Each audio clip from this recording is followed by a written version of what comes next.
Família, vamos assentar. Eu quero compartilhar um grande desejo do meu coração nessa manhã. Eu me converti dentro de um contexto que exigia muito do meu coração crer que a misericórdia do Senhor era suficiente para organizar a minha vida e as minhas emoções.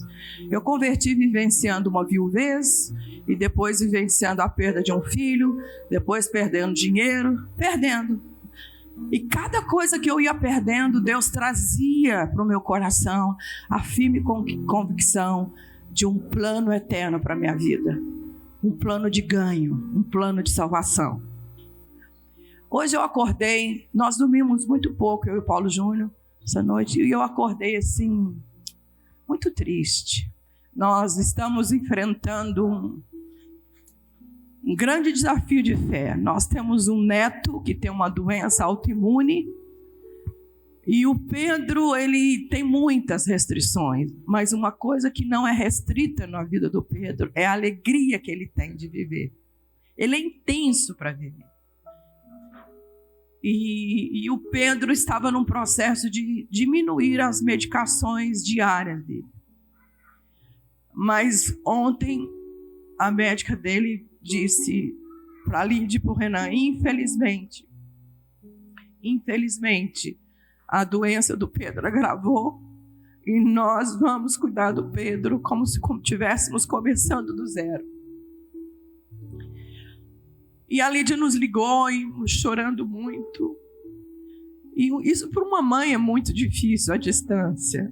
Eu fico vendo aqui, ontem nós tivemos o privilégio e a alegria de estar à mesa dos pais do Marquinhos. Marquinhos é um filho na fé, é um amigo, mora na Itália, se deu muito bem na Itália, ganhou uma mulher linda na Itália, uma família linda na Itália, e eles são de origem italiana. E lá eu já recebi o telefonema da Lídia e cheguei em casa, a Lídia chorando muito, a gente pôde falar. E hoje eu acordei assim, triste demais. E sabe aquela tristeza que quer te segurar? E aí o Senhor foi me lembrando palavras de Deus. Como é bom e agradável congregar, a poder nas palavras da comunhão. Não é bom que a gente se aparte nunca da comunhão. Vamos à casa do Senhor. Irmãos, eu estou tendo esse privilégio de pegar o microfone, mas às vezes você está aí sentado e fala assim, a Alana está compartilhando uma coisa, não sabe da minha vida, está muito mais difícil do que isso. Porque é possível ter coisa mais difícil do que isso. Porque pensando bem, o Pedro hoje tem a melhor médica que ela podia ter, o melhor hospital que o Pedro pode estar internado hoje no Brasil, que é o Pequeno Príncipe, ele pode ter. E ele tem recurso financeiro. Mas não é sobre isso que a gente está conversando. Nós estamos falando de espiritualidade. Espiritualidade que Deus quer produzir em nós e nós cantamos hoje. Eu só estou aqui pegando o microfone, porque nós cantamos um cântico muito antigo, só porque nós somos presbiterianos, a gente sabe cantar ele. E o Senhor colocou no meu coração de compartilhar isso. Irmãos, não é sobre os desafios, é como enfrentamos os desafios. É sobre isso que eu quero falar com vocês e orar. E aí eu falei, eu tenho duas chances. Ou eu faço uma maquiagem, uma escova, escolho uma roupa que eu gosto e vou com meu marido celebrar um batismo de uma criança. Foi o batismo do seu filho que me trouxe aqui hoje. Porque são essas coisas que salvam a nossa carne da angústia, do medo. São sobre essas coisas. Mas, acima de tudo, o sangue de Jesus. E eu quero orar por mim, pela minha família, por vocês. Certamente, todos nós temos enfrentamentos. Todos nós. Mas orar nesse sentido. Porque quando o Senhor permite, a palavra de Deus diz, tende por grande gozo passardes por tribulação. Como é que você fica plena passando por tribulação? Sabe como que eu fico? Sabe como que eu estou agora? Mesmo chorando? Certa de que tudo isso que o Senhor está permitindo Pedro viver é para gerar nele aquilo que a Bíblia diz que a tribulação produz na vida de um cristão. A lista é linda. Depois você procura esse texto lá na Bíblia. A lista é linda.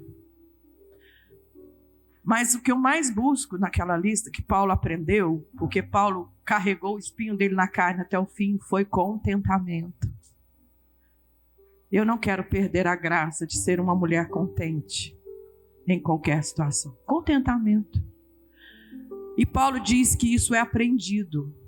Eu aprendi a estar contente em toda e qualquer circunstância. Amém? Feche seus olhos. Coloque a sua presença, seu coração na presença de Deus nessa manhã. Coloque o seu coração. Determina sobre o seu coração nessa manhã que a suficiência do sangue de Jesus, nada além do sangue de Jesus, pode produzir isso no seu coração. Espírito Santo do Deus Altíssimo, Espírito Santo do Deus Altíssimo, som do meu coração, vê se há em mim, no meu coração, no coração dos meus irmãos, aquilo que possa estar obstaculando esse crescimento de contentamento na nossa vida. Obrigado a Deus, porque em cada desafio eu tenho o seu amém, Jesus. Não é o amém do Paulo Júnior, nem o meu, é o seu. Obrigado, Jesus. Senhor, eu quero colocar nessa família, sal da terra, tudo que eu tenho, tudo que eu sou, como compromisso, como oferta de amor, em nome de Jesus. Queridos, a palavra de Deus nos instrui a trazer à casa do Senhor os nossos dízimos e as nossas ofertas. A gente vai cantar agora. Eu queria pedir para colocar o Pix aí. Você pode prestar atenção que normalmente a gente lembra vocês sobre esse assunto bem no final do mês ou no começo. Porque a conta dessa família é cara. Ela não é barata. Mas quero te dar um grande testemunho. Nunca nos faltou provisão. A gente não precisa fazer campanha, a gente não precisa fazer catequese, tem que trazer para ser feliz o dinheiro na casa. Nada, vocês estão aqui conosco, sabem que a gente não tem essa postura. Respeito quem tem. Mas eu quero te lembrar. Trazei à casa do Senhor os seus dízimos, as suas ofertas, para que haja provisão. É provisão, nós estamos falando de provisão, nada mais disso. Não é promessa de ser mais rico, não é promessa de ser mais feliz, não, é provisão. É sobre provisão que eu estou falando aqui. E Deus conta com a minha vida e com a sua vida de forma muito responsável para que isso aconteça, amém? Vamos cantar essa canção, hein, Michel, que você tem que cantar com isso. Oi, eu te pedi isso.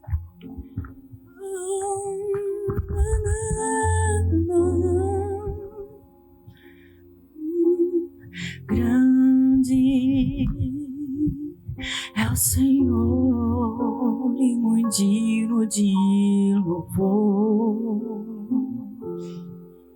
Na cidade do nosso Deus, seu santo monte, de toda a terra.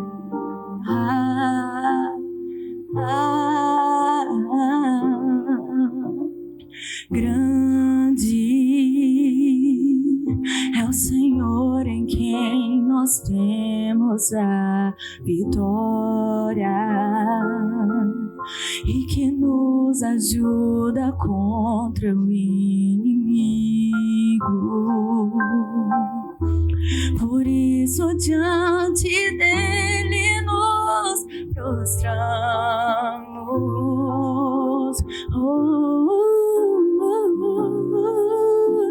Queremos o teu nome engrandecer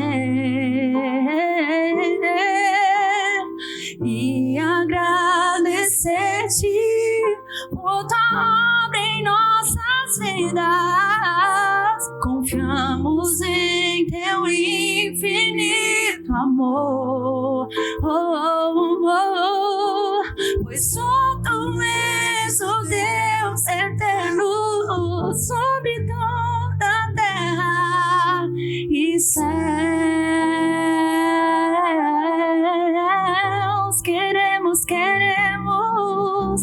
Queremos o teu nome engrandecer e agradecer-te por tua obra em nossa vida. Confiamos em teu infinito amor.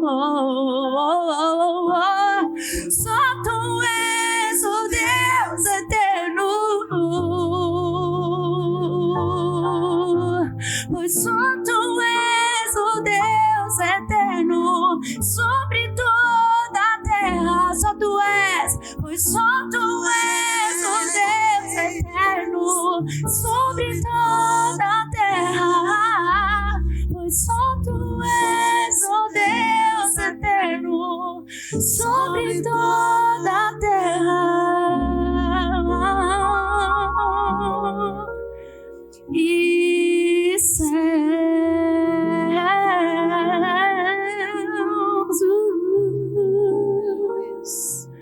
Aleluia, aleluia.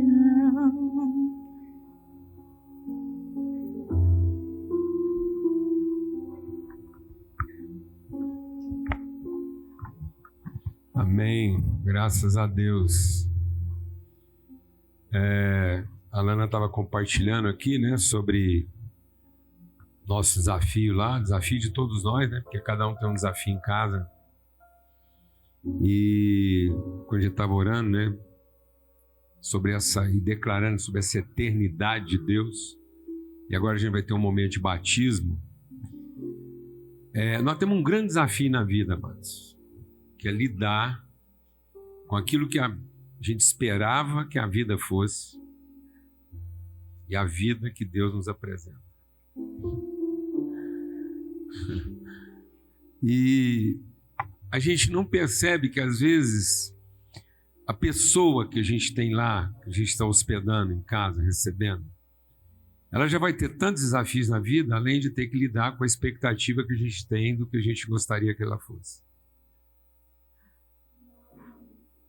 Nosso maior desafio hoje é conseguir ajudar o Pedro sem que ele tenha que lidar com a nossa frustração. Porque do rim ele dá conta. O rim dele, bem ou mal, vai filtrar alguma coisa. Talvez o que ele não dê conta é de filtrar as contaminações do nosso coração projetadas em cima dele. Isso ele não dá conta. Ele não dá conta de fazer xixi disso. Amém, Bruno? Amém, irmãos? E às vezes a gente não percebe o quanto a gente sobrecarrega a vida das pessoas com os problemas que elas já trazem delas mesmas. E elas ainda têm que lidar com a gente. Disso elas não vão dar conta de fazer xixi, nem cocô. Amém? Glória a Deus, amados. E aí a gente tem que acolher.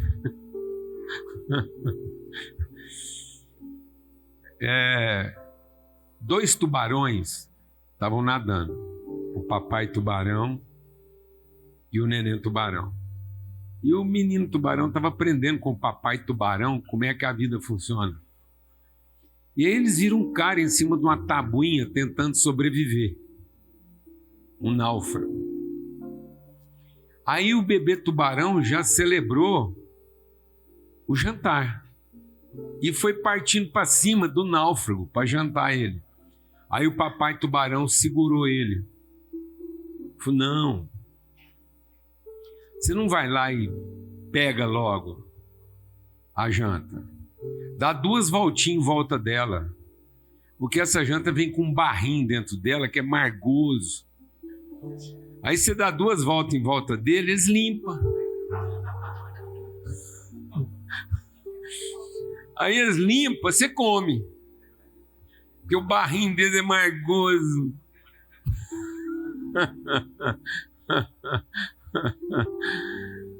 Ai, Jesus. Amado, se é desaperto na nossa vida, é só para limpar nós do barrinho mesmo.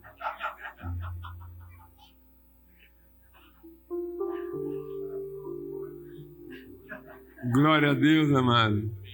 Porque senão o fruto que a gente está oferecendo é margoso.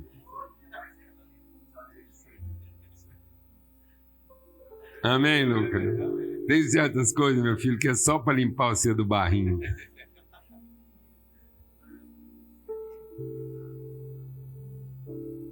Senão as pessoas não vão dar conta.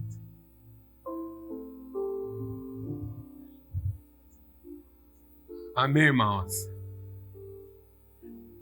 Aí o filho tubarão aprendeu uma grande lição com o pai dele, entendeu? Quem está aprendendo aqui? Deus de misericórdia. Deus pegou Jeremias e levou ele na casa de um fazedor de vasos. E aí falou assim, Jeremias, presta atenção no que eu vou fazer. Presta atenção no que eu tenho autoridade para fazer na sua vida. E aí, enquanto o oleiro experiente, quantos vasos aquele oleiro já tinha feito antes de levar o Jeremias lá? Quantos? E aí, parece que Deus estava levando o Jeremias para ele ver uma experiência na nossa cabeça bem sucedida. Não. Deus estava levando o Jeremias para falar dele, Deus. Falou, presta atenção, Jeremias, no oleiro. Porque enquanto ele fazia o vaso se quebrou. Sabe o que ele fez? Naquele mesmo barro, ele começou a amassar de novo. Ele não jogou aquele barro fora como se fosse uma experiência mal sucedida. E daquele mesmo barro, ele não consertou o vaso. Do mesmo barro ele fez outro vaso. E às vezes a gente está esperando que Deus conserte nossas expectativas frustradas. E Deus está dizendo que Ele não se abate diante daquilo que nos frustrou, porque Ele tem um compromisso desde o princípio de terminar o que Ele começou. Ainda que Ele tenha que amassar o barro várias vezes. Mas Ele vai terminar, bem, o que Ele começou. E não vai ter que consertar o que aparentemente para nós se estragou. Glória a Deus, amado. Ele é o oleiro. Calma. Ele ainda não terminou. Amém? Não coloque sua expectativa na frente da fidelidade de Deus. Mas trate todas as suas frustrações na perspectiva de que aquele que começou vai terminar. Amém? Aleluia. Cadê o Mateus Bailão? Eu estou até com receio de... Cadê o Mateus? Vem cá, Mateus.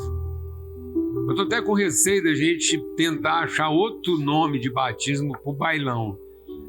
Porque o seu nome é uma celebração, velho. Uma festa. Amém? Alguém já te falou isso?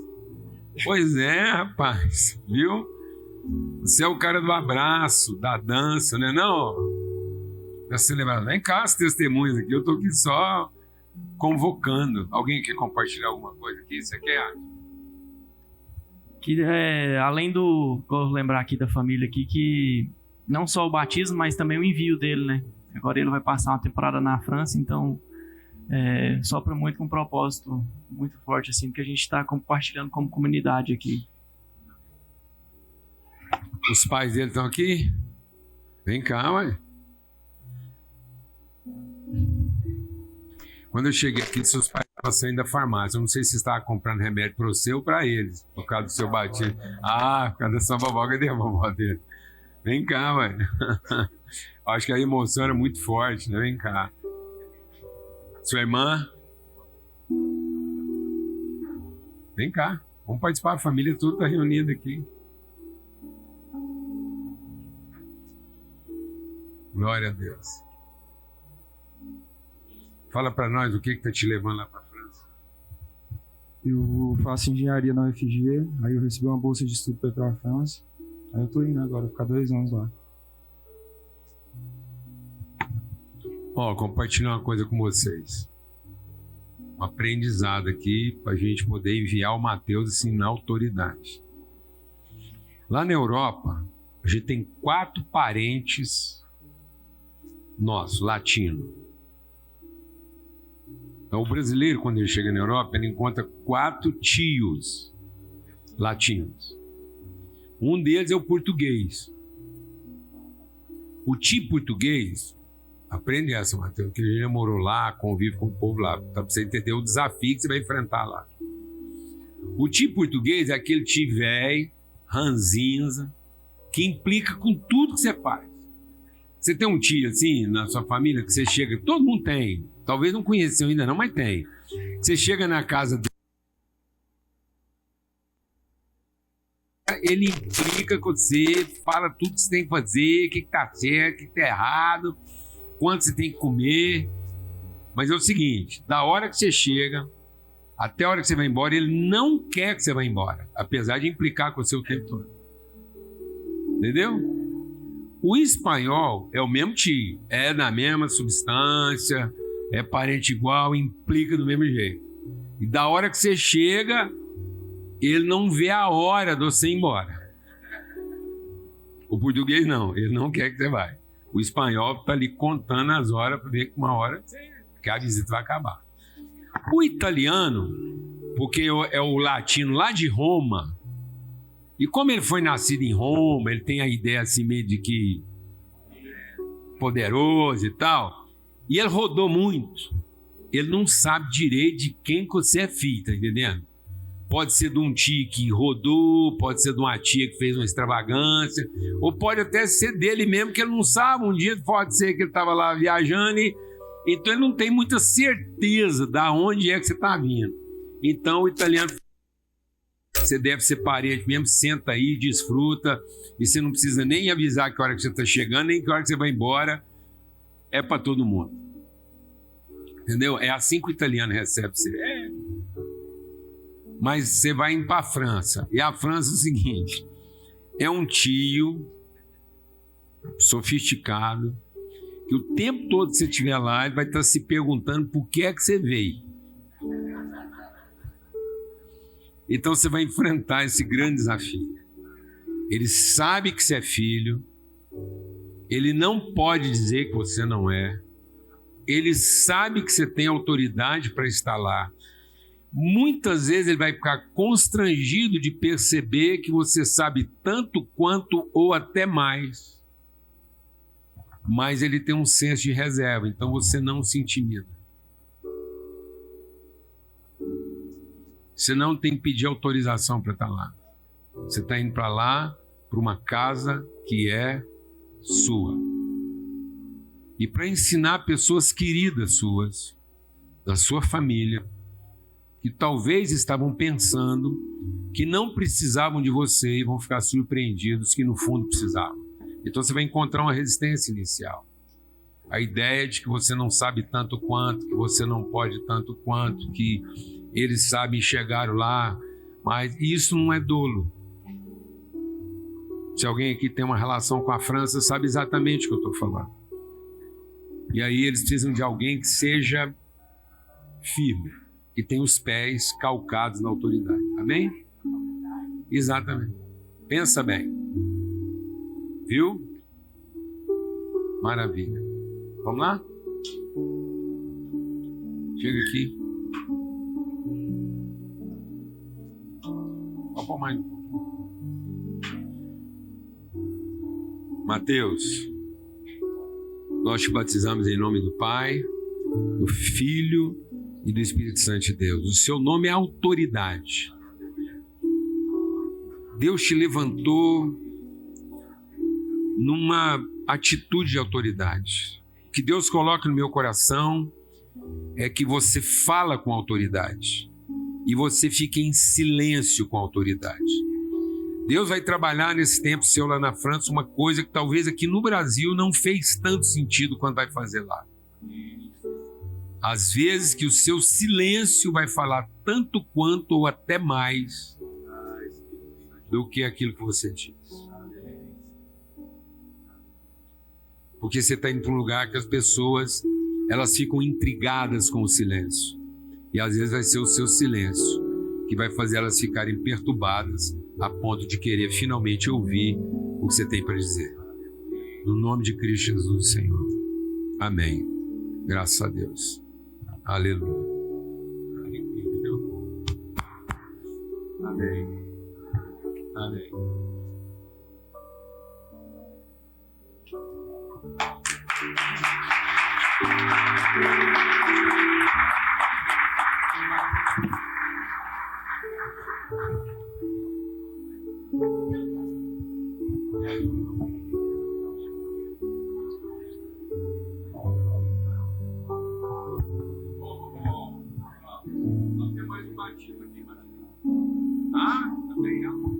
Maravilha, hoje ó a festa. Como é que você chama, menino? Rafaela. Meu Deus, o Deus que cura. Quantos anos você tem, Rafaela? 16. 16 anos. Você já apresentou seu pai para Deus, não? Porque um homem só vê Deus quando ele arruma um gerro. Ainda não? Então aguarde, meu irmão. Amém? Eu tá vendo?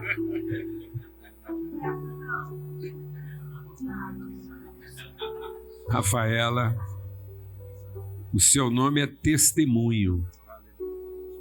Deus te levantou como um instrumento afinado, como um violino, um piano, que é o menor toque da mão de Deus através do seu Espírito Santo vai produzir através de você um testemunho inquestionável.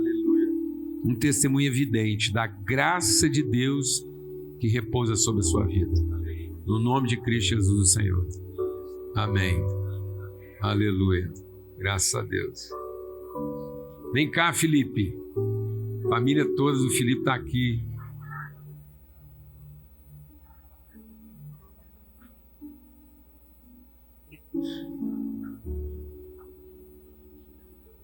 Aleluia.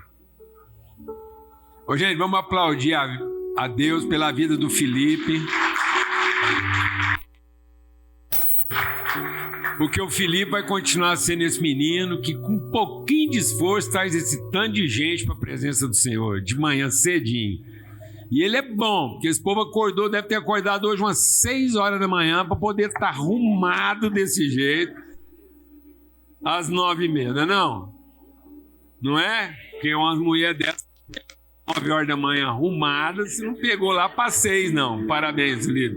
Você é o cara. Glória a Deus. Amém, meu irmão? Que alegria. Não é? Traz aqui, Mateus. Muito bom. Amigo do Felipe aqui, a benção, não é? Primão. Você tá doido para ele crescer para jogar bola com você, não tá? Contando as horas. Aqui, filha, olha aqui, olha aqui. Não. Calma, aqui. Olha aqui a água, Felipe, olha aqui, ó.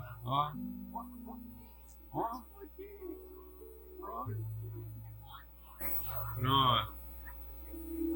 Ó, queria te falar uma coisa. A palavra que vem no meu coração em relação ao Felipe é uma palavra extremamente desafiadora, mas eu tenho que ser fiel ao que Deus colocou. Amém. Esse menino tem um dom de velocidade e isso vai ser um transtorno em casa, porque ele vai aprender rápido, ele vai processar rápido e ele vai ter pressa em ver acontecer o que ele já aprendeu. E isso é um transtorno, porque às vezes as pessoas já estão assim meio que lentas, acomodadas. Então esse menino veio para transgredir, acelerar. E ele vai encontrar muitos desafios na escola. Porque hoje as nossas escolas, elas são hábeis em formatar, em conformar. Elas aceleram a ansiedade e desaceleram a proatividade. Então as escolas hoje estão transformando nossas crianças em jovens ocupados e não criativos. Está entendendo isso? Então você fica esperto. Amém? Ele vai te obrigar a acordar cada dia mais cedo e muitas vezes deitar cada dia mais tarde. Você não vai ter que se conformar à velocidade dele, mas você vai ser um grande ajudador para ele não ser inibido nos processos dele. Amém? Amém? Você já deve ter visto alguns sinais disso. Não é verdade?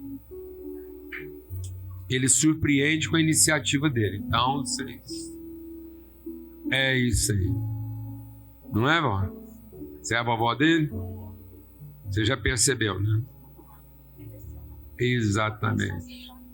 Amém. Felipe, nós te batizamos em nome do Pai, do Filho e do Espírito Santo de Deus. O seu nome é velocidade, é avanço, é conquista, revelação. Muitas vezes ele não vai ser uma pessoa de muitas falas, mas ele vai conduzir os irmãos dele a processos que sem a mão dele eles não iriam. Um homem de força. Amém? Glória a Deus. A palavra que veio no meu coração, Felipe, família, é o desbravador. Aquele que vai nos ajudar a lembrar. Isso é um lembrete, viu, Felipe? Isso é um lembrete para a nossa comunidade, para a sua família, que o pior lugar de um homem estar é longe da presença de Deus. Por isso é um desbravador. E vai nos levar a lugares que nós vamos ser lembrados disso. Não há outro lugar mais perigoso senão o lugar que não é a presença de Deus. Por isso que ele é esse desbravador, por isso essa velocidade. Então que a sensibilidade do Senhor seja assim, que sejam batizados com a sensibilidade do Senhor para onde Deus vai nos levar através desse homem de Deus. Amém? Estende sua mão para cá, meu irmão. Nós como família, Jesus. Presta atenção nisso aqui, ó. Está acontecendo aqui. Esse casal aqui mora lá na Flórida.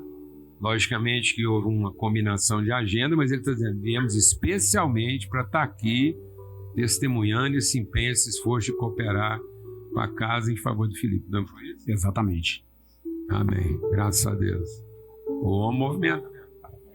Movimenta. Estende sua mão para cá. Senhor, nós aqui, ao celebrarmos esses marcos de batismos na vida de tanta gente nessa manhã, dessas três filhos do Senhor, nós queremos dizer ao Senhor, nós estamos submissos à tua direção.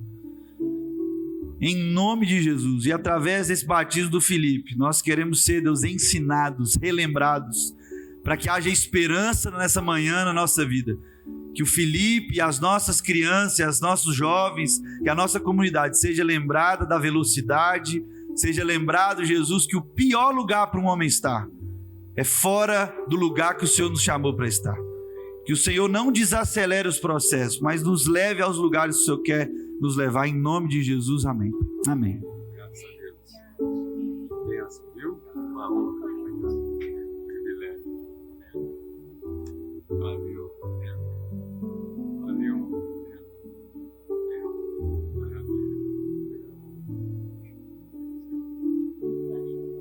Esse é o quinto. Esse é meu quinto netinho. Acelerador. A alegria está com você.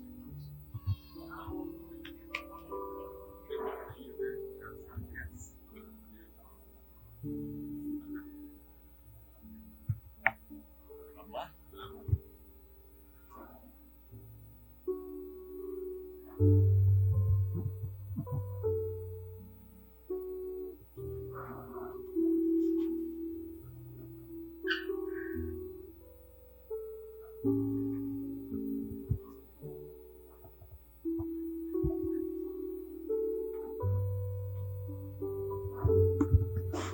Muito bem. Temos aqui a incumbência de continuar aquilo que Deus começou bem antes de nós, né? Bem antes de nós. Gente, eu queria conversar com vocês hoje a respeito do profeta Abacuque. E se você puder abrir a sua Bíblia, lá no final do Antigo Testamento, profeta Abacuque, uma poesia linda, curta, diferente de Jeremias, que Paulo Júnior comentou aqui agora, diferente de Isaías, diferente de Oséias. Um texto, a gente não vai ter tempo, evidentemente, para olhar muita coisa, mas eu quero pensar algumas coisas com vocês aqui. Antes da gente começar, antes da gente olhar o texto em si, eu queria conversar um pouco aqui com o Paulo Júnior. É o seguinte, a nossa dinâmica aqui ela é muito orgânica, por isso que a gente não fica refém do tempo, de uma metodologia, que seria como querer entregar um rio em garrafas. Então a gente chama aqui, porque bem aproveitando a nossa cultura, Planalto Central, Centro-Oeste, aqui a nossa vivência é sentar na beira de um rio e ir conversando enquanto a água vai passando. Você pega um copo, outro vai lá, pega uma jarra, outro pega uma xicrinha, outro quer beber na mão, não tem problema. E o rio vai passando. Então a gente não quer aqui vender ou entregar o rio em frascos.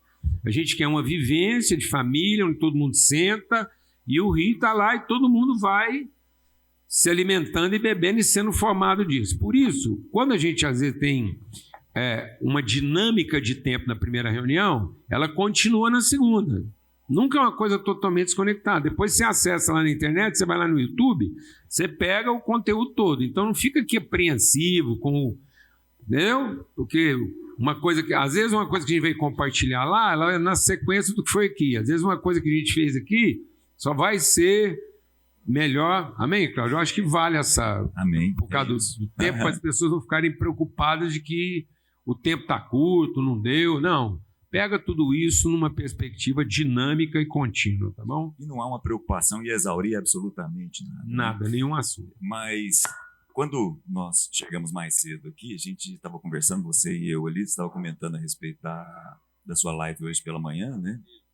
E nós vamos conversar a respeito de um profeta. E eu gosto muito de te ouvir falar a respeito de profeta e de profecia. Gosto mesmo, queria que você participasse um pouco, trouxesse um pouco disso, porque tem uma série de coisas. Por exemplo, o batismo, como a gente acabou de viver aqui. O batismo, dentro da mesma liturgia, ele pode ter sentidos completamente opostos. Então, o batismo que está aqui pode ser o espírito de quem se coloca diante de Deus e apresenta o Filho, mas também pode ser de quem reconhece o Filho que Deus colocou entre nós. Mas a cerimônia, para quem olha, é exatamente a mesma. Só o seu sentido é que pode ser invertido. Ou melhor dizendo, para usar uma expressão do Novo Testamento, o seu sentido pode ser pervertido. É bem pior do que invertido, né? Então, antes da gente falar do profeta Abacuque, queria te ouvir um pouco falando a respeito de profeta e de profecia. Para a gente, bem rápido isso aí, hoje no texto que a gente leu lá, de Apocalipse 22, diz assim, eu sou o alfa e o ômega, o princípio e o fim. Amém? Então, ele é a semente e o fruto, é onde começa e onde termina. Então, Jesus é a semente e o fruto é a manifestação profética daquilo que a semente vai produzir. Por isso que Deus só colocou o homem num ambiente onde já havia semente e fruto, para você não ter ansiedade do processo. Cada fruto vive um processo diferente, mas é tudo dentro da mesma orientação. Então vai ter um fruto que vai demorar 7 dias, 7 anos, 7 meses. A trajetória, as fases e as faces são distintas, mas o processo é o mesmo. Você vai colher aquilo que você semeou. O que é o profético? É a revelação do invisível na sua dimensão eterna. Então, o profeta não fala de um futuro. O fruto não é a sua compensação futura de esforço. O fruto não é o que você compra com o seu esforço. O fruto é o que representa sua certeza de processo. É para você não ficar ansioso. Então, quando Deus usa 3 verbos na criação, Deus disse, façamos. Isso é a intencionalidade. Então, a nossa semente é a partir de uma vontade determinada por Deus. Eu não estou aqui porque eu quis. Eu estou aqui porque Deus disse que faria. É uma vontade. Eu sou fruto de uma vontade e não de um acidente. O Felipe não é fruto de um acidente. O Felipe não nasceu da vontade de vocês. Da vontade de vocês pode nascer o Felipe carne. Mas aí a carne dele para nada aproveita, porque ele não tem nenhuma conexão com a eternidade. Se você imprimir sua ansiedade ao seu filho Felipe, você matou ele. Porque agora ele é fruto da sua carência. E não da sua convicção. Amém? Então, Deus disse, façamos. Tendo dito que faria, ele criou. Então o Felipe já está criado, segundo aquilo que Deus disse que faria. Então o que é o nosso papel agora? Viver a formação do Felipe, segundo aquilo que Deus disse que faria, e tendo dito que faria, já criou. Então aquilo que Deus quer que eu me torne já está pronto. Agora eu tenho que viver o processo. A fé é para viver esse processo, porque o invisível, façamos, se torne o visível, já criou. Isso é o profético. O problema é que nós transformamos o profético em futuro, e isso matava até o profeta. Quando o profeta recebia uma revelação de eterno e transformava isso em expectativa de futuro, ele morria. Porque agora ele colocava ansiedade onde devia ter esperança. E muita gente acha que esperança é ter uma expectativa animada de futuro. Não. Esperança é ter uma convicção inabalável de eterno. Então, haja o que houver, você tem esperança em relação ao Filipe, porque você tem uma convicção do Filipe eterno. E onde está a revelação do Filipe eterno? Em Cristo, que é a semente e o fruto. É o alfa e o ômega, o princípio e o fim. Então, agora, o Espírito de Cristo vai ajudar a formar um Filipe segundo Cristo, e não segundo a sua carência ou a sua ansiedade. O Filipe formado da sua ansiedade não tem salvação. O Filipe formado segundo a referência profética de Cristo já está salvo para cumprir o seu propósito. Então há um profético a respeito dele. Agora não confunda, não vá atrás de profecias para saber qual é o futuro dele. Vai conhecer a palavra a respeito dele para que você seja na vida dele o testemunho de que ele é o profeta. Todos os nossos filhos são profetas. Todos os nossos filhos são uma encarnação profética daquilo que Cristo nos fez para ser. Não se confunda com o momento que eles estão vivendo.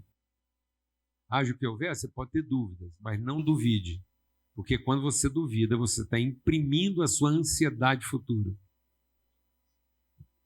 Então não imprima a sua ansiedade futura em cima de um desenho eterno. Amém? Então o profeta é para que o profético é para que eu não me confunda em cima daquilo que eu posso ter dúvida. Mas eu não duvido. Aproveitando a sua fala, antes de entrar em Abacuque, o Novo Testamento diz assim, Paulo dizendo à igreja de Corinto, sigam o amor e busquem com dedicação os dons espirituais, principalmente o de profecia. Por quê? Porque quem profetiza o faz para a edificação, o encorajamento e a consolação dos homens. A profecia, enquanto quem revela o eterno, nos edifica, nos encoraja e nos consola. Ou seja, tudo que um cristão vive e faz, segundo o que o dom que Deus deu para ele, deveria ter cargo o quê? Profético. Sem vocação profética, tudo que você está fazendo é perdido, porque você está fazendo de acordo com a sua ansiedade e não de acordo com a sua fé. Você está perdendo tempo, achando que o que você faz garante o que você vai ser, sendo que todo cristão era para ser uma encarnação profética do que é ser um filho de Deus através de tudo que ele faz, inclusive aquilo que você está fazendo contrário à sua vontade. Se alguém te obrigar a fazer alguma coisa que você acha que não é a sua vocação, faça aquilo como um profeta faria estando preso. Porque você pode trazer libertação para todo mundo a partir da cadeia. Mas se você murmurar o tempo que você está preso, quem que morreu na cadeia? O profeta. Porque ficou amargurado. Amém, irmãos? E eu queria dar uma nova dimensão para isso, Paulo Júnior, que você coloca a respeito do eterno. Eu tenho comigo que o profeta, ele tem uma conexão, ele tem uma semelhança com o artista. Porque o artista, inclusive aproveitando o texto que você já trouxe aqui, de Jeremias e o oleiro. O oleiro, antes de fazer o vaso, ele enxerga o vaso no seu eterno. O engenheiro, o artista, né? Que é o artista, ele busca no invisível e revela o visível, né? E eu tenho comigo que o texto que você mencionou, que eu até mostrei para o Diogo ali, eu tinha separado para a gente conversar também, mesmo que fosse en passant, que fala de Jeremias, do profeta Jeremias indo à casa do oleiro. Para mim é o encontro do artista com o profeta, o dia em que o profeta e o artista se encontraram. Se o profeta perder sua sensibilidade artística, ele é um adivinho, ele é um prognosticador, e Deus abomina o prognosticador. Então, sem a sensibilidade artística, ele vai se apropriar de um talento para garantir o futuro e não para expressar de maneira poética o conhecimento de eterno que ele tem. Aí ele vende a arte dele. Então, quando o artista perde sua sensibilidade profética, ele é um vendedor de quadro, ele é um vendedor de vaso, ele é um vendedor de casa. E aí ele explora a competência que ele tem para suprir a sua própria necessidade. Ele se torna um comerciante. Então, sem a graça artística, o profeta se torna um comerciante, porque ele vai usar todo o dom que ele recebeu para garantir, para oferir a ele certeza de futuro, e não para traduzir para as pessoas sua possibilidade de eterno. O engenheiro, ele passa a ser um comerciante de casa. Aí ele não é um construtor de lares, ele é um vendedor de casa. Porque ele sequestrou do seu dom a sensibilidade e colocou no lugar da sua sensibilidade sua susceptibilidade. Agora ele faz por necessidade e por interesse e não por vocação. Ele se tornou o quê? Um comerciante. Aí nada do que ele faz tem valor. Aí você tem um pregador comerciante, se eu falar a língua dos homens e dos anjos. Aí você tem um milagreiro empreendedor comercial. E você tem um filantropo comercial. Você pode, inclusive, fazer filantropia. Para, no fundo, estar salvando quem? A você mesmo. Sua arte, totalmente comprometida. E seu poder, sua capacidade, totalmente comprometida. Se isso não for em favor de revelar o eterno para o outro. Nós estamos vendo um tempo sério, sabe por quê? A única coisa que Jesus chorou quando entrou em Jerusalém, presta atenção, Jesus não chorou o desemprego, a fome, Jesus não chorou a crise político-partidária, Jesus não chorou por conta de quem estava governando, Jesus não chorou por conta do nome do governante, nem o partido dele. Jesus não chorou porque não havia emprego ou o salário estava ruim. Jesus entrou em Jerusalém e chorou porque nossa forma religiosa, interesseira e comercial de viver a vida estava matando os profetas. E onde não há profecia, o povo se corrompe. Sabe do que o Brasil está se corrompendo? De tentar ser o país do futuro, em lugar de ser e assumir de uma vez por todas a revelação do eterno. E com isso nós estamos vendendo os nossos profetas como funcionários de alto luxo. Nós estamos treinando nossos profetas para serem remunerados e reconhecidos pela sua capacidade, pela sua competência, para ganhar salário e garantir o quê? Futuro. Sem nenhuma relevância de eterno. E sabe a partir de quando um profeta é morto? A partir dos 10 anos de idade. Quando ele vai deixar de ser o quê? Criança. Nós estamos matando os nossos profetas. Porque em vez de investir eles de autoridade profética para assumir o papel que eles têm que assumir na transformação da nossa sociedade, nós estamos ensinando eles a pensar que eles têm que se qualificar para garantir o quê? Futuro. E o dia que você faz um profeta pensar em futuro, você matou o profeta. Nós estamos matando o dom profético na vida dos nossos filhos. Ensinando eles a se preocupar com o quê? Com o futuro. E não em conhecer o eterno de Deus na vida deles. É grave, rapaz. Foi a única coisa que Jesus orientou. A morte dos profetas. Porque ele disse, onde não há profecia, há corrupção. Não lamente a corrupção. Assuma o fato de que só há corrupção porque nós estamos matando os profetas. Depois dessa longa introdução, eu vou para o texto.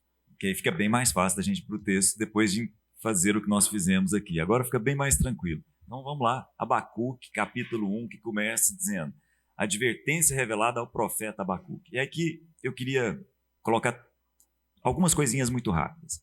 Por que eu estou falando do artista? Por que eu chamei o Paulo Júnior para essa conversa? Por que eu comentei aqui a respeito do encontro de Jeremias com o oleiro? É porque Abacuque era músico antes de ser profeta. Abacuque era um artista. No final, nós não vamos ter tempo de comentar a respeito disso, mas depois você olha com calma, é um livro, uma carta, uma profecia, muito pequenininha, são 3 capítulos rápidos aqui, e ele fala no final, há um instrumento de cordas para ser tocado com os meus instrumentos, é um músico. Então, mais do que talvez... É o profeta que transformou aqui do Paulo. Exato. Paulo, Hebreus, né? Na verdade, os textos do profeta Abacuque aparecem no Novo Testamento como pouquíssimos. Mas eu queria que você prestasse atenção no seguinte detalhe. É uma poesia. E é uma poesia na forma de jogral. Eu não sei se todos lembram, isso era uma coisa lá do passado, a gente fazia isso muito, né? Onde um fala, o outro fala, um fala, o outro fala. Nessa poesia, o profeta fala, Deus fala. O profeta fala, Deus fala. De maneira extremamente poética. Como é uma poesia semítica, como é uma poesia hebraica, nós estamos falando de um texto que tem mais ou menos 2.700 anos, 2.600 anos, evidentemente a gente perdeu a métrica, a gente perdeu a rima, lógico. Não perdeu a beleza e não perdeu a mensagem. Mas eu queria que você estivesse atento a isso. Primeiro, é uma poesia. Segundo, é o encontro de 2 pessoas conversando, o profeta e Deus. E começa assim, ó, versículo 2.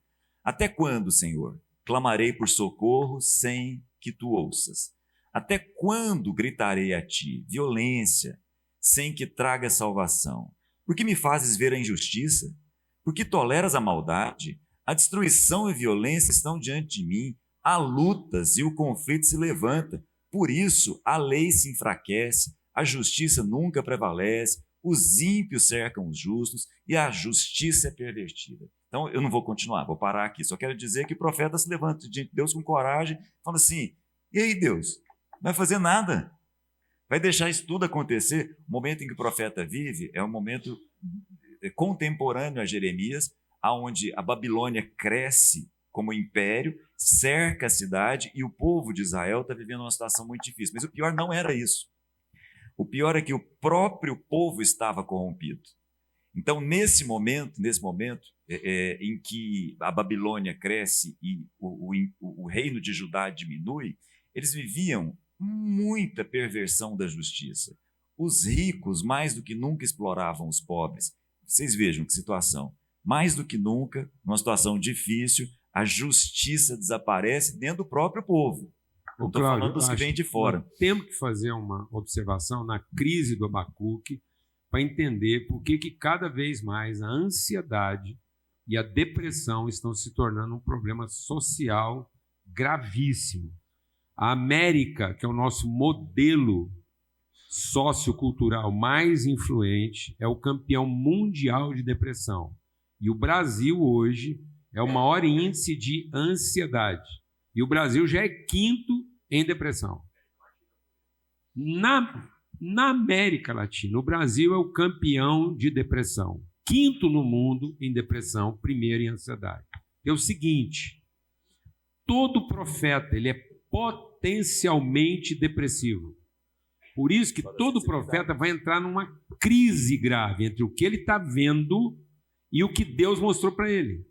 Porque a primeira tendência do profeta é transformar uma visão de eterno num ideal de futuro. Então, se o profeta não for ajudado, ele vai entrar em crise, porque aquilo que ele viu não combina com o que ele está vendo. Por isso que o Jeremias teve a mesma bronca com Deus. O Senhor mentiu. Jeremias chamou Deus de mentiroso, de enganador. Isaías entrou em depressão. Deus foi encontrar Elias numa caverna sem comer, pedindo para morrer. Elias não tinha coragem de tirar a vida. Ele falou assim: Deus vai saber a culpa que ele tem de ter me enfiado onde ele enfiou. Porque o Elias fala assim com Deus: o Senhor me mandou fazer, eu fiz tudo que o Senhor mandou e vim parar nesse lugar. Minha vida está ameaçada. Mesma crise de Abacuque, mesma crise de Jeremias. Por quê? Porque Deus revela uma coisa e a nossa tendência humana é colocar isso numa expectativa futura e não numa referência eterna para aquilo que eu vou enfrentar. Então, todo profeta ele é potencialmente depressivo. E como nós estamos enchendo a vida dos nossos filhos de expectativa de futuro, de que os nossos profetas estão morrendo? De ansiedade e depressão.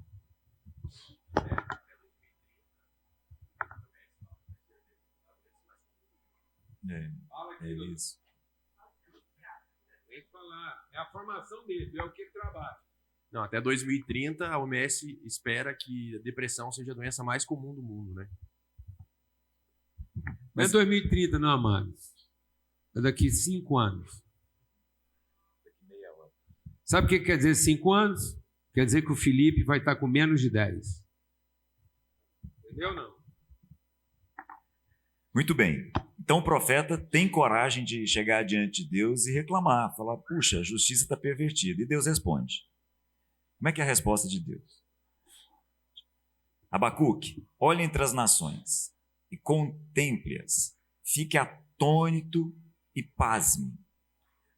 Pois nos dias de vocês farei algo que não creriam se lhes fosse contado.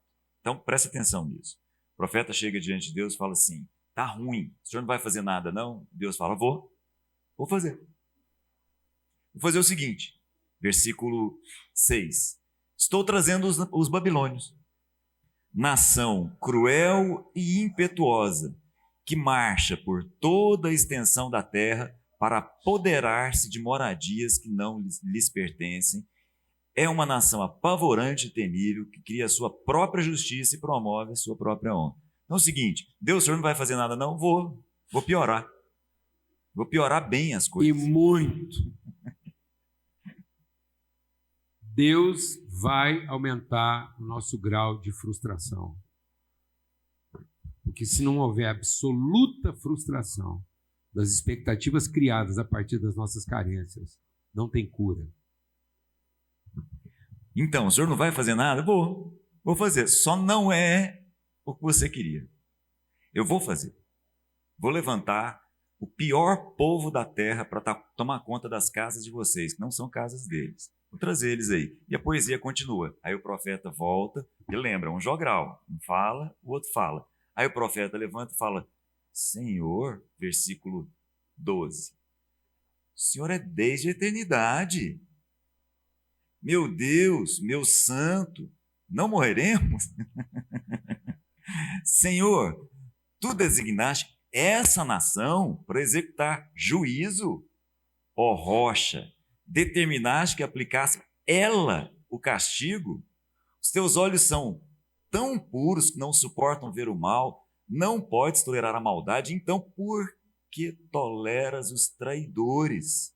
Por que te calas enquanto os ímpios devoram os que são mais justos do que eles? O profeta não para, não. O profeta fala assim: mas é isso mesmo? O senhor tem certeza do que o senhor está fazendo? O negócio estava ruim, o senhor vai piorar, vai trazer a coisa, vai trazer um povo pior do que o nosso próprio povo aqui, um povo que perverte a justiça ainda mais. E aí, vou pular por causa do tempo, capítulo 2, versículo 1, o profeta diz assim: permanecerei no meu posto de sentinela, tomarei posição sobre o baluarte, sobre a fortaleza, aguardarei para ver o que ele me dirá e que resposta terei à minha queixa. Estão entendendo a sequência?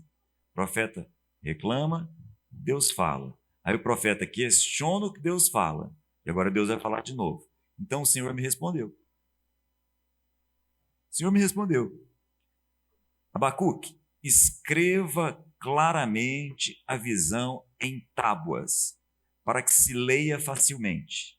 Dependendo da sua versão, se a sua versão for mais antiga, você vai ler alguma coisa do tipo assim: escreve de uma forma que até quem passa correndo consiga ler. Então, o outdoor foi criado nesse momento. Coloca a mensagem aí, quem passar correndo vai ler o que é. E o que é? Seguinte: pois a visão aguarda um tempo designado. Ela fala do fim e não falhará. Até que demore, Abacuque, espere por ela. Certamente virá e não atrasará. Veja o ímpio.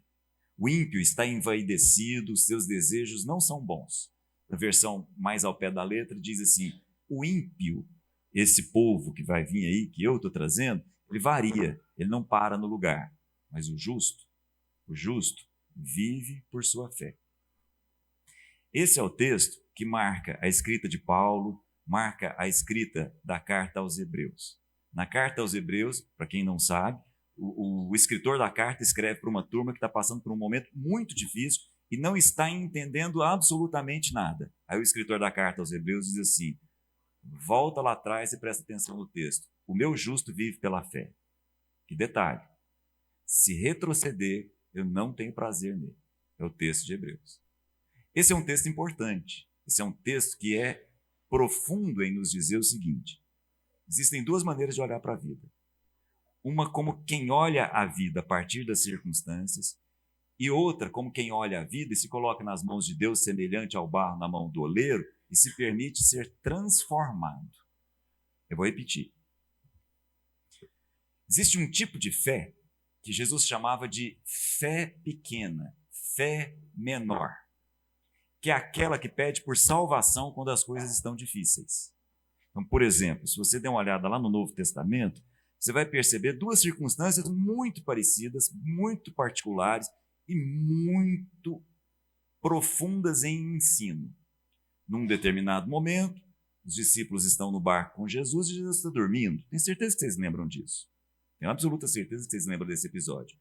E o barco está lá quase virando. Os discípulos acordam Jesus, falam assim para Jesus: Senhor, salva-nos. Interessante isso. E o que Jesus faz? Acalma o vento, acalma a tempestade, mas não termina aí a história. Jesus diz assim: por que vocês fizeram isso? Por que a fé de vocês é essa fé tão menor, tão mínima? E eu pergunto para vocês, aonde eles erraram? Porque qual é o problema de estar passando por uma dificuldade e falar assim: Jesus, me salva dessa dificuldade? Há um problema. Há um problema aí.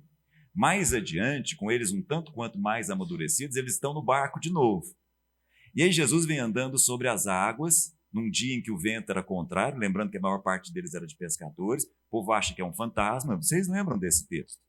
E aí Pedro fala assim: se é o Senhor mesmo, me manda ir ter contigo sobre as águas. Jesus fala: vem, Pedro. E Pedro vai. E aí Pedro começa a afundar, porque ele presta atenção no vento, ele começa a ter medo do que está acontecendo, é o que o texto diz. Aliás, a expressão medo aparece nos dois lugares. E ele começa a afundar, e aí Pedro diz assim: Senhor, salva-me. Jesus levanta a mão, pega Pedro, coloca no barco e fala assim: Pedro, você é um homem de uma fé mínima. Você é um homem de uma fé pequena. Por quê, gente? Porque é a fé que pede salvação. Mas há uma outra fé. A fé que não pede para ser salvo. A fé que pede para ser transformado, independente da situação em que ele está vivendo. Quando o barro está na mão do oleiro, é importante que a gente entenda isso. O que se desfaz não é o barro. O texto diz assim: o barro estava lá na mão do oleiro e, de repente, o vaso estragou. Não foi o barro que estragou. Entenderam? Nós somos barro, e do barro há um propósito. Esse propósito pode até estragar, mas o barro não estragou. Entenderam? Agora, Nós estamos na mão do oleiro, e aí é bom lembrar a imagem do oleiro. Todo mundo já deve ter visto o oleiro. Como é que o oleiro faz no barro? Com o pé, ele bate, uma roda gira. E a roda gira e gira, gira, e o vaso é formado a partir daquilo dali. Então, meu irmão, é o seguinte: se a vida está girando, se a vida está mexendo com você, se ela está fazendo com que você não entenda o que está acontecendo, preocupa não. É para que o vaso seja formado. É para que o vaso, que é você, seja formado e cumpra o propósito de vaso que Deus tem para você. O propósito eterno que Deus tem para você. Essa é a palavra que Deus deu para Jeremias quando ele o chamou. Jeremias, eu te formei. A mesma expressão utilizada para o oleiro. Eu sou o seu oleiro desde antes de você nascer. Entenderam? Repetindo. Há uma fé mínima. A fé de quem pede salvação. A fé que é exortada por Jesus. Ela é inicial. Ela é básica. A fé de ir para o céu. É a fé... Hã? A fé de ir para o céu. A fé de ir para o céu. A fé que pede salvação. Mas há a fé que nos faz cumprir um propósito. Então, há um tipo de gente que varia de acordo com as circunstâncias e pede para ser salvo das circunstâncias. E há um tipo de gente, que somos nós, que pede para ser transformado em toda e qualquer circunstância, de tal forma que a gente passe por todas elas e saia lá do outro lado cumprindo o propósito que Deus tem para nós. O profeta termina, para a gente terminar aqui, dizendo o seguinte, não vai dar tempo, mas eu vou terminar com esse texto. O profeta, então, é uma outra pessoa no final do seu texto e diz, é o seguinte, se eu olhar amanhã de manhã e não tiver figo na figueira, se eu olhar para a videira e não tiver uva, se eu olhar para a oliveira e não tiver azeitona, se eu olhar para o campo e não tiver mais ovelhas, ok, vou me exultar no Senhor, vou me alegrar no Deus da minha salvação. O Senhor é soberano, Ele é a minha força, Ele faz com que os meus pés passem por toda e qualquer dificuldade. Ele faz com que os meus pés sejam como do servo que passa por qualquer lugar. Para o mestre de canto, música, para os meus instrumentos de corda. Essa conclusão é a conclusão da fé. É nesse lugar que Deus quer que a gente chegue. Essa é a pessoa plena. A pessoa plena não é a pessoa satisfeita. Não há plenitude na satisfação. Há plenitude no contentamento. Quando você se torna uma pessoa tão completa que, independente das circunstâncias, você continua entregando exatamente o que você tem para entregar. A satisfação vai fazer com que você, diante de uma circunstância, você retenha. A hora que você retém, você contaminou o seu propósito. E não entrega o que você pode entregar. Amém? Que é o medo. O medo de não ser recompensado, o medo do futuro vai fazer com que o amor não se aperfeiçoe.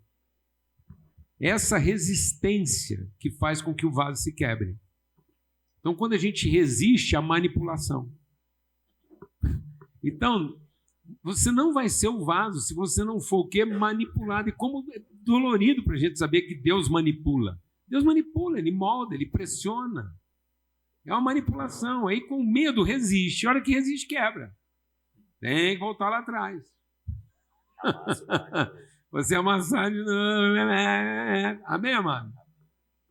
Por isso que a submissão não é escolha. Tem gente que está achando que vida espiritual é a vida que você escolheu.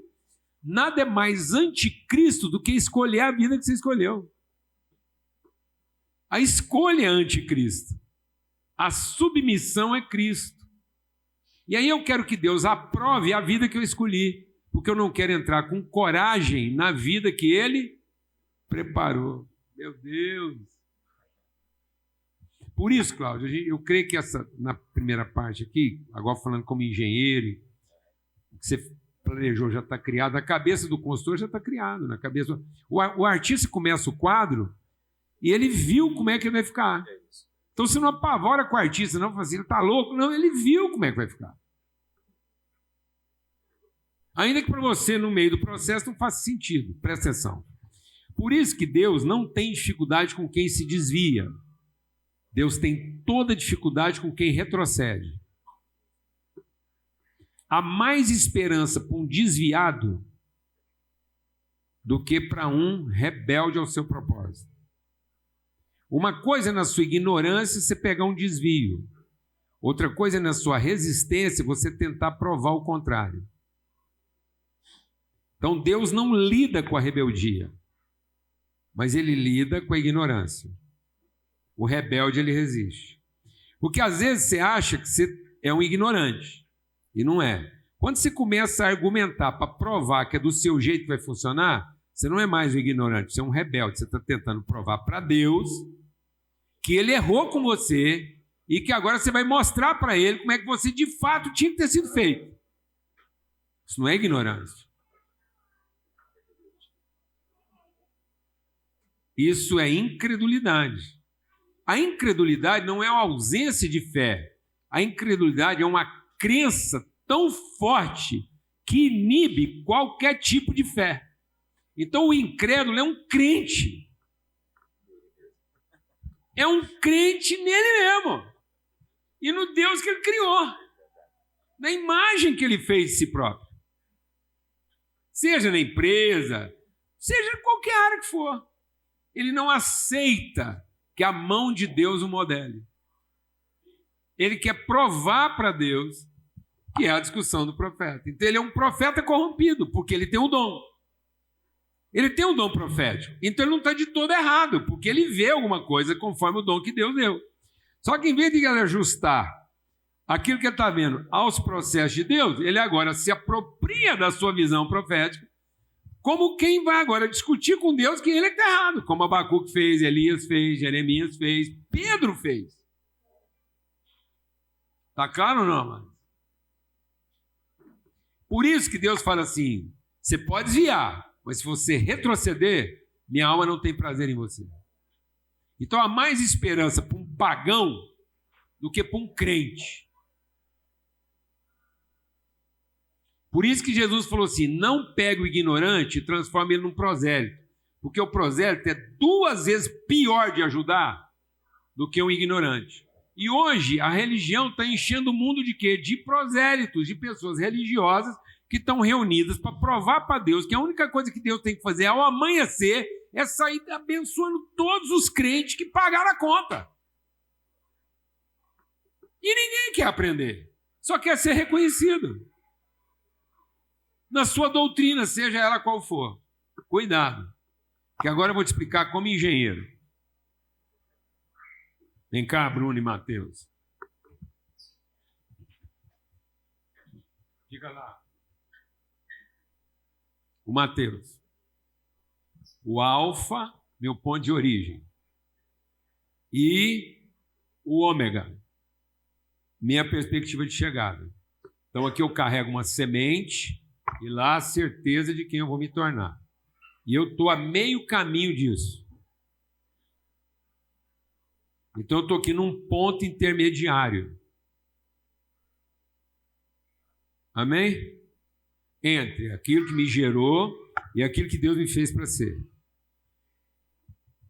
Qual a menor distância entre 2 pontos? Então eu tenho um ponto A, origem, e um ponto B, destino. Qual a menor distância entre 2 pontos? É uma reta. Mas uma reta entre 2 pontos pode ser a menor distância, como pode ser a maior distância. Porque a reta entre esses 2 pontos só será a menor distância se ela for percorrida no seu sentido. Porque se eu inverter o sentido, eu estou na reta, mas eu posso estar me distanciando do meu propósito. E nada desvia mais você e mais rapidamente do que você estar na reta, você ser a pessoa certa, com a ferramenta certa, fazendo a coisa certa, com toda a capacidade que você tem, no sentido oposto. Por isso o diabo não vai ensinar você a fazer uma coisa errada. O diabo vai fazer de tudo para que você dê outro sentido ao que você é tão bom fazendo. Porque se você for se meter a fazer alguma coisa que você não é bom, você vai ser um ignorante, ou você vai prestar atenção. Você vai pedir ajuda. Mas quando você é muito bom numa coisa, e você está confiado que você é a pessoa capaz, e você usa isso num outro sentido, é a sua maior velocidade de afastamento do seu propósito. Sua capacidade. Porque agora pensa bem, um cara que está num ponto C, que o destino dele é B, e ele saiu de A, e ele é o maior motorista do mundo. Ninguém sabe dirigir carro igual ele. Capacidade. Ele tem o melhor automóvel que a engenharia humana foi capaz de produzir. Recurso. O tanque dele está cheio. Então ele tem a capacidade, ele tem a ferramenta, ele tem os recursos e ele está na melhor estrada que a engenharia humana podia ter feito. Céu de brigadeiro. Ele tem a capacidade, ele tem a ferramenta, ele tem o recurso e ele tem as condições. Só que na hora dele pegar a estrada AB, ele pega a mesma estrada BA. Quanto melhor motorista ele for, quanto mais possante e melhor for o carro dele, quanto mais combustível ele tiver, quanto melhor forem as condições da estrada, mais longe ele fica do seu objetivo. E se o pai dele não tivesse misericórdia para fundir o motor, arrumar um buraco na estrada e ele arrebentar com o equipamento, ele nunca descobriria que ele é a pessoa certa, com a ferramenta certa, fazendo a coisa certa, no lugar certo, mas ele está indo diametralmente oposto ao seu verdadeiro propósito. Então Deus vira para Abacuque e fala assim: vou pôr um buraco na sua estrada, vou fundir o motor do seu carro, vou arrebentar até você perceber que não adianta você ser capaz, não adianta você ter o recurso, não adianta você ser competente, porque você direcionou mal o propósito da sua vida. Você não está fazendo nada de errado. Você só errou em definir o seu destino. Alguém está entendendo isso aqui ou não? Simples assim, amado. Por isso que se eu me desviasse, haveria mais esperança do que quando eu retrocedo. Buscar Deus é retrocesso. Conhecer a vontade do Pai é propósito.